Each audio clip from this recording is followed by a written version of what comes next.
Pemirsa, tahapan pemilu dimulai hari ini di mana semua pihak diharapkan memiliki komitmen untuk menjadikan pemilu 2024 lebih baik dalam melahirkan kepemimpinan nasional yang berkualitas. Dan sudah bersama kami malam hari ini di studio ada Heroik Mutakin, peneliti Perludem, dan Nyarwi Ahmad, Direktur Eksekutif Indonesian Presidential Study. Selamat malam.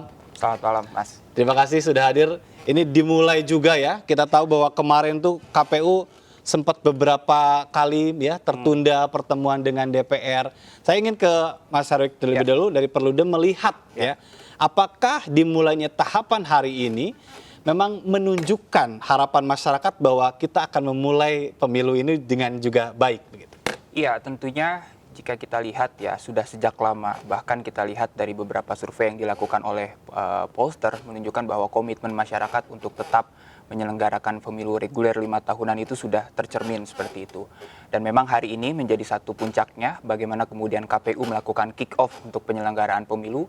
Meskipun sebetulnya sudah sejak lama kami mendorong juga KPU untuk sesegera mungkin mengesahkan peraturan KPU tahapannya. Karena itu menjadi otoritas dari Komisi Pemilihan Umum. Namun seperti yang disampaikan tadi bahwa dalam proses konsultasi dengan DPR dan pemerintah itu memakan waktu yang cukup lama. Padahal otoritas dan kewenangan ada di KPU. Tetapi ya kita patut syukuri pada hari ini kemudian KPU melaunching tahapan pemilu dan beberapa hari lalu kemudian PKPU-nya sudah diundangkan, yang artinya kemudian ini menunjukkan bahwa komitmen kita akan melakukan penyelenggaraan pemilu reguler 5 tahunan yang akan diselenggarakan di 2024 mendatang, seperti itu. Baik, sekalipun kita tahu masih ada yang belum tuntas. Betul. Nanti kita akan bahas ya, ada anggaran yang masih dijadwalkan akan dibahas sekalipun kick off-nya malam hari ini. Mas Nyarwi, kalau melihat dari peta politik kita tahu ya, pencapresan namanya sih sudah rame sebelum-sebelumnya, sekalipun tahapan baru sekarang begitu kan. Apa makna dari kick off malam hari ini? Ya, jelas kalau kick off itu kan menunjukkan bahwa harapan adanya pemilu yang itu diselenggarakan itu kan jelas-jelas bisa real, bisa kita lihat karena sudah dimulai kan gitu tahapannya. Sekalipun kemarin sempat ya ada wacana-wacana gitu ya. Wacana penundaan dan lain-lain. Nah, tetapi kalau yang bisa kita pastikan ya Bung Ajat bahwa ini masing-masing parpol ya, pintunya kan bagaimanapun kalau kita ngomong pilpres itu kan tetap parpol juga ya. Meskipun di sana ya tentu saja ada syarat-syarat yang harus dipenuhi ya, dari syarat dari pendaftaran, verifikasi, semuanya yang kita tahu ini dalam tahapan pemilu yang harus dipenuhi. Belum lagi kalau nanti misalnya itu kan syarat menjadi kontestan. Nah, berikutnya kan kemudian syarat kalau misalnya bisa mengajukan proses pencalonan. Dan kita tahu kalau hanya satu parpol yang kemungkinan besar memenuhi syarat kan untuk pencapresan, yaitu PDIP kalau dari hitungan kursi di parlemen ya. Nah, yang lain tentu dia harus menjalin koalisi. Makanya tidak heran kemarin ada yang menyebut koalisi terlalu dini lah, koalisi apa. Tetapi saya kira itu juga ide yang bagus menunjukkan bahwa parpol-parpol itu juga bersiap gitu kok berkomitmen juga ikut meramaikan pesta demokrasi, menjadi aktor yang paling nggak publik bisa lihat deh parpol ini kira-kira kecenderungannya akan seperti apa, belum masuk ke capres-capresnya yang ditunggu publik. Tapi kalau bicara tentang partai politik ini kita tahu ada beberapa partai politik baru begitu kan, dan kita sebut 2024 itu sangat kompleks ya, Mas Heroik ya. Apakah juga nanti akan diwarnai dengan lebih banyak partai dibandingkan 2029 menurut Anda? Kalau 2019, kemarin kita simak ya dari beberapa informasi terakhir, mungkin nanti saya bisa diverifikasi klarifikasi lagi. Itu kan ada puluhan juga yang baru ya. Tetapi pertanyaannya kan bukan seringkali yang paling berat kan pemenuhan syarat di pendaftaran sampai verifikasi itu sendiri. Nah, dari sana seringkali kan kemudian kita bisa lihat ini kan kayak seleksi alam ya, survival of the fittest ya. Partai mana yang kira-kira dia mampu survive kan? Karena gini, Bung Ajat ya, dari tahun 99 ya ketika pemilu pertama kita digelar itu kan puluhan gitu ya. Kemudian bahkan berikutnya itu sampai ratusan ya, yang periode setelah 2004. Ya terus saja partai-partai. Tapi kan seleksi alam itu menunjukkan hanya sekitar itu tadi, partai-partai besar ya, 9-10 partai, tidak lebih dari 15 lah ya yang survive. Tetapi bukan berarti bahwa gelanggang politik Indonesia itu sudah benar-benar tidak bisa diisi oleh partai baru lagi. Baik. Terbukti kan pasca 2004 juga muncul partai baru juga kan Iya. gitu, dan mampu survive. Nah di sini saya kira juga tantangan ya terkait dengan seberapa partai itu misalnya mengalami memiliki basis keorganisasian yang bagus, Baik. terus sumber daya yang bagus. Yang lebih penting lagi perhatian dan dukungan publik, karena itu akan menjadi modal dasar dalam Baik. proses pemilu. Saya ke Mas Erik tadi di tengah tadi kompleksitas yang akan dihadapi di 2024 tadi ya, kemungkinan ya peserta pemilunya bertambah begitu kan. Kita tahu juga KPU masih berkutat dengan pemuktahiran data. Ini Betul. Anda sendiri melihat kesiapan dari penyelenggara pemilu seperti apa? Jadi seperti ini, kalau kita petakan ya Mas Ajat, kalau kita lihat kan desain pemilu 2024 tidak jauh berbeda dengan desain keserentakan 2019.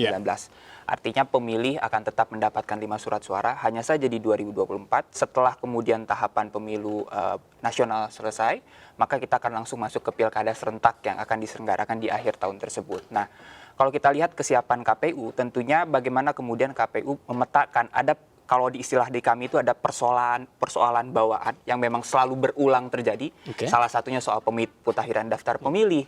Kemudian ketika verifikasi faktual partai politik peserta pemilu yang seringkali berujung pada sengketa, yaitu kan memang menjadi hak dari partai politik peserta pemilu ya, ketika dinyatakan tidak memenuhi syarat oleh Komisi Pemilihan Umum untuk ikut serta menjadi peserta pemilu, maka dia diberikan ruang untuk bersengketa melalui jalur peradilan seperti itu. Nah, yang ketiga adalah salah satunya juga mengenai bagaimana kemudian desain kampanye ke depan. Nah, ini yang menjadi menarik.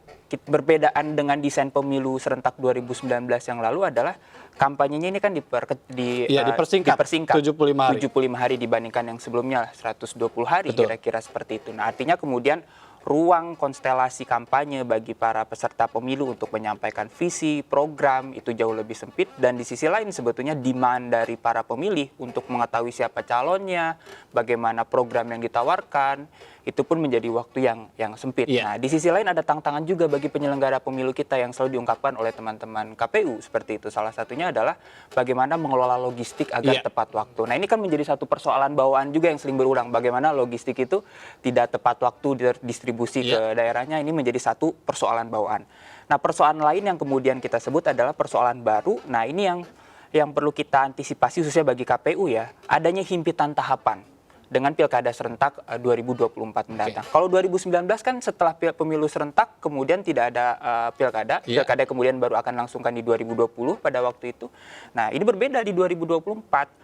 KPU setelah menyelenggarakan pemilu nasional, bahkan ketika proses sengketa masih berlangsung di Mahkamah Konstitusi, sudah akan langsung masuk ke dalam tahapan pilkada serentak 2024. Endurance-nya harus benar-benar terjaga begitu ya. Tapi saya tertarik dengan 75 hari masa kampanye, Mas Nyarwi. Apakah dengan mempersingkat waktu kita mampu untuk bisa melahirkan pemimpin yang berkualitas? Ya, kalau kita hanya hitungan kuantitatif 75 itu, ya tentu jawabannya sulit ya. Karena publik kan perlu lebih tahu banyak sebenarnya. Itu kalau ukuran waktu ya. Tetapi kalau kita lihat mediumnya, di mana orang sekarang itu bisa mengetahui berbagai jenis informasi ya dari berbagai platform jenis media, maka 75 itu juga bisa dianggap cukup, bisa dianggap kurang cukup, atau bahkan terlalu lama bagi beberapa orang kan gitu, ya kan? Karena kadang-kala orang semakin tahu mungkin makin nggak nyaman gitu, tapi justru makin kelihatan jeleknya, makin gitu, atau makin banyak diserang kan gitu misalnya. Begitu. Nah itu, ini yang menarik juga pertimbangannya adalah untuk memperkecil kemungkinan terpecah belah begitu ya.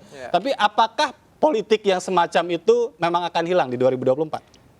Saya setuju ya dengan agenda bahwa bangsa ini misalnya ya harus mengelola ya potensi eskalasi konflik yang bisa polarisasi yang mengerikan ya, bahwa itu harus kita kelola dengan baik. Salah satu caranya adalah misalnya memperpendek masa rentang waktu kampanye itu. Tetapi juga sebenarnya balik lagi ini kan sebagai upaya. Balik lagi kan kalau kita bicara politik dan kampanye politik itu kan juga tergantung pada beberapa hal ya, Bung Ajat. Satu, pesertanya. Kalau para model kampanye itu makin beradab ya tentu satu sama lain makin bagus, bukan makin berkompetisi ke arah yang paling keras kan gitu.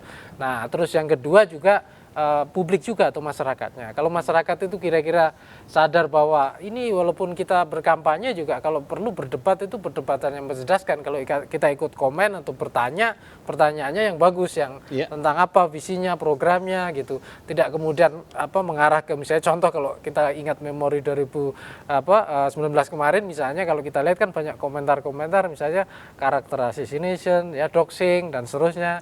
Nah itu saya kira kalau budaya itu pelan-pelan kita kembangkan dalam masyarakat selama proses kampanye, saya kira juga itu bisa mengurangi ya apa yang kita khawatirkan bisa terjadi. Ya soal polarisasi, ya konflik identitas dan lain-lain itu. Baik, ini sekalipun malam hari ini dibuka tahapan, tapi ada beberapa yang belum selesai, termasuk juga soal anggaran yang hari ini dan besok ini akan difinalkan, katanya seperti itu. Apakah ini tidak akan mengganggu tahapan? Tapi kita akan bahasnya nanti ya.